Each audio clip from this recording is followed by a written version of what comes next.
തെളിച്ചമേകാൻ പൊൻപുലർക്കാലം വെളിച്ചമാകുമ്പോൾ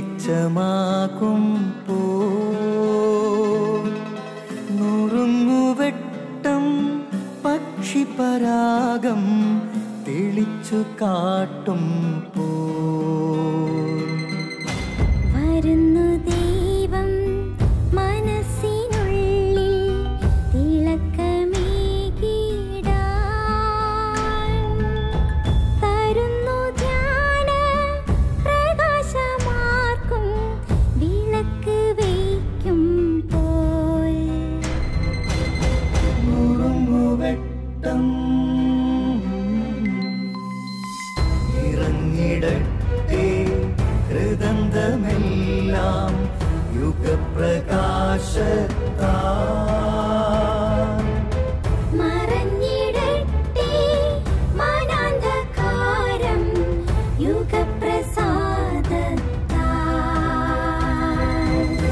നുറുങ്ങുവെട്ടം.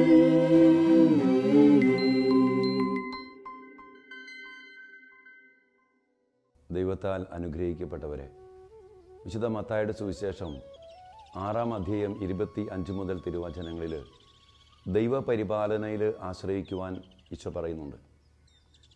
ഒരു ദിവസം അതിരാവിലെ 2 കുരുവികൾ ഒരു മരച്ചിലയിലിരുന്ന് ആ പ്രഭാതത്തോർത്ത് നന്ദി പറഞ്ഞ് ദൈവത്തെ ആരാധിച്ച് പാട്ടുപാടിക്കൊണ്ടിരിക്കുക.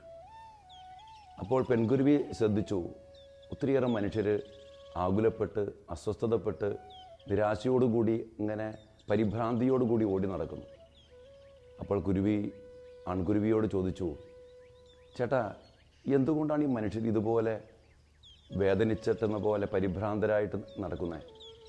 അപ്പോൾ ആൺകുരുവി പെൺകുരുവിയോട് പറഞ്ഞു, നമ്മെ കാത്തു പരിപാലിക്കുന്ന പോലെ, നമ്മെ സ്നേഹിക്കുന്ന പോലെ, അനുദിനവും ആഹാരം നൽകി നമ്മെ രക്ഷിക്കുന്ന പോലെ ഉള്ള ഒരു ദൈവം അവർക്ക് ഇല്ലാതിരിക്കാം.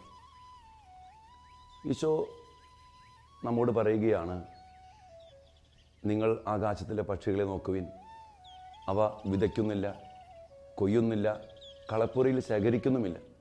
എങ്കിലും നിങ്ങളുടെ സ്വർഗസ്ഥനായ പിതാവ് അവയെ കാത്തുപരിപാലിക്കുന്നു. ഈശോ വീണ്ടും പറയുന്നുണ്ട്, വയലിലെ ലില്ലികൾ എങ്ങനെ വളരുന്നെന്ന് നോക്കുക. അവ അധ്വാനിക്കുന്നില്ല, നൂൽ നിൽക്കുന്നുമില്ല.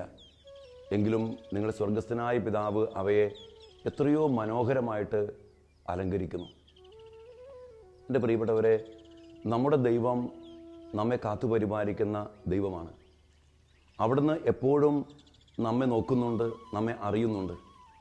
അവിടുന്ന് സൃഷ്ടിച്ചവരാണ് നമ്മളൊക്കെ. അതുകൊണ്ട് തിരുവചന ഭാഗത്തിൽ ഈശോ 2-3 പ്രാവശ്യം ആവർത്തിച്ച് പറയുന്നുണ്ട്, നിങ്ങളുടെ സ്വർഗസ്ഥനായ പിതാവ് അവയെ കാത്തുപരിപാലിക്കുന്നു. നിങ്ങളുടെ സ്വർഗസ്ഥനായ പിതാവ് അവയെ പരിരക്ഷിക്കുന്നു. നിങ്ങളുടെ സ്വർഗസ്ഥനായ പിതാവിന് നിങ്ങൾക്ക് എന്തെല്ലാം ആവശ്യമാണെന്ന് അറിയാം. എല്ലാം അറിയുന്ന സ്വർഗസ്ഥനായ പിതാവ് നിങ്ങൾക്ക് വേണ്ടുന്നത് നിങ്ങൾക്ക് നൽകും.